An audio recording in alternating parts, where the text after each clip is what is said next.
went to the website and made a PayPal donation at drumarjohnsonschool.com. But if you haven't, you need to do that tonight when you go home. Go to the website, Dr. Umar Johnson School, D-R-U-M-A-R JohnsonSchool.com. It is a separate website from drumarjohnson.com. And you donate. And I know a lot of us say you got a lot, but you give what you can. If you only got $1, you give me a quarter of it. It's the principle behind it more than the actual profit. That's right. The highest donation we got so far was $3,800.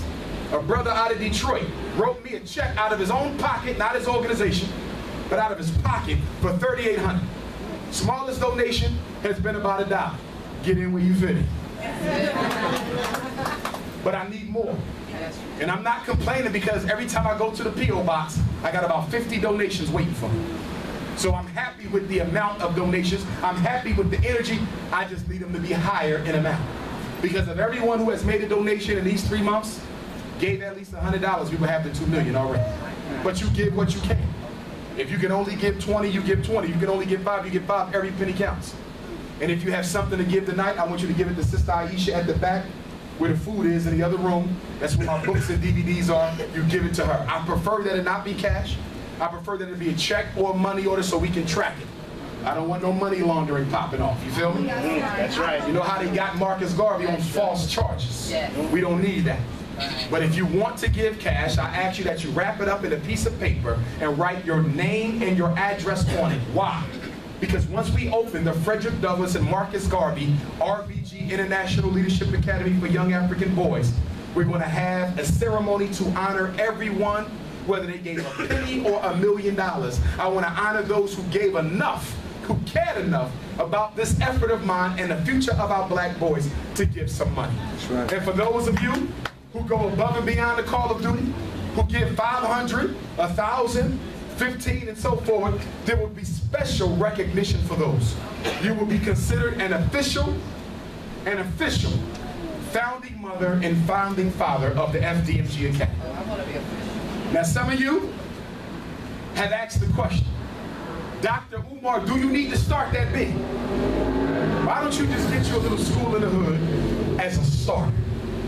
That's not good enough. I think the mission has to be equal to the measure of the man. We have enough local schools. We got enough local African Center schools. We got enough local African Center charter schools. And I support them all. I do work with a lot of them. But we need a game changer right now.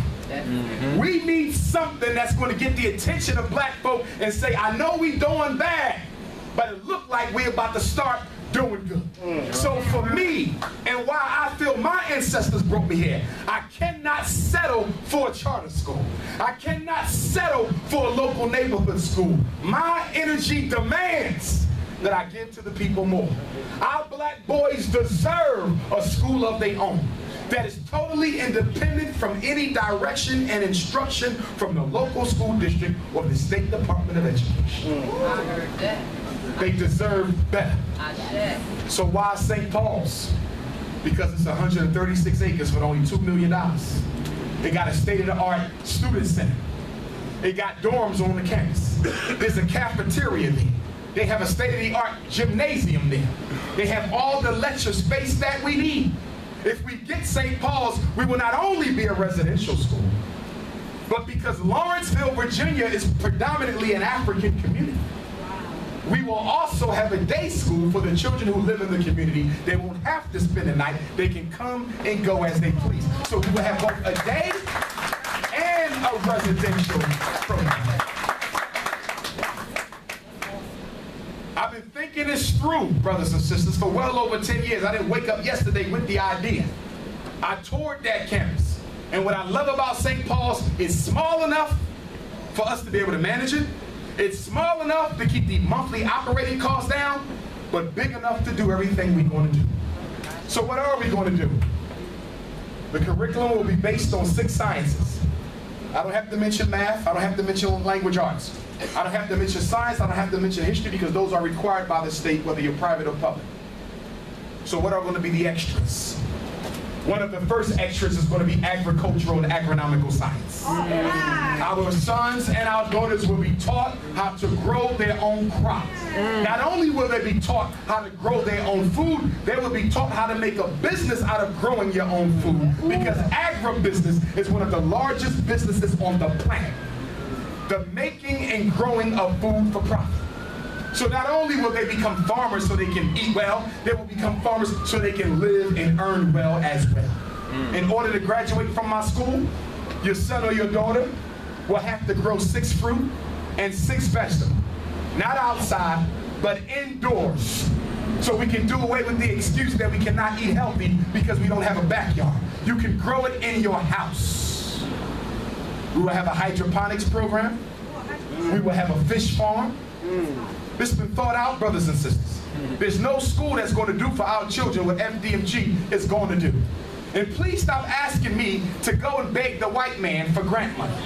I'm getting sick and tired of text messages from no self-determination having ass Negroes. Why don't you just go get a grant? Do you really think the Rockefellers or the Bilderbergs or the Department of Education is going to finance this damn school? Hell to the no.